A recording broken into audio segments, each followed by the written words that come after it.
જો loan recovery agent તમને હેરાન કરે તો શું કરવું? સૌપ્રથમ, રેકોર્ડ રાખો. શક્ય હોય તો કોલ રેકોર્ડ કરો અથવા સાક્ષી રાખો. દરેક કોલ, મુલાકાત કે મેસેજનો સમય અને વિગત ચોક્કસ રીતે નોંધો. આરબીઆઈના નિયમો મુજબ લોન રિકવરી એજન્ટ સવારે 7 વાગ્યાથી સાંજે 7 વાગ્યા સુધી જ સંપર્ક કરી શકે છે. જો તેઓ ધમકી, અપશબ્દો કે શારીરિક હેરાનગતિ કરે તો તે કાયદા વિરુદ્ધ છે. પોલીસમાં અરજી કરો. જો એજન્ટ ગાળો આપે, ધમકાવે કે ઘેર આવીને તોડફોડ કરે તો તરત જ પોલીસ સ્ટેશનમાં એનસી અથવા ફરિયાદ નોંધાવો. કાયદા મુજબ આ ગુનો ગણાય છે. ધમકી માટે કલમ 351, ગાળો માટે 352 અને બદનામી માટે 356. ફોન પર ધમકી મળે તો એજન્ટનું નામ અને કંપનીની વિગત પૂછો અને કોલ રેકોર્ડિંગ સાચવી રાખો.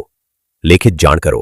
રિકવરી એજન્ટ અથવા ફાઇનાન્સ કંપનીને લેખિતમાં જણાવો કે તેઓ તમારું શાંતિભંગ કરવાનું બંધ કરે. તમે માંગ કરી શકો છો કે તેઓ માત્ર લેખિત રૂપે જ સંપર્ક કરે. જો આથી તમને માનસિક ત્રાસ થયો હોય તો તમે કન્ઝ્યુમર કોર્ટ કે સિવિલ કોર્ટમાં કેસ કરી શકો છો.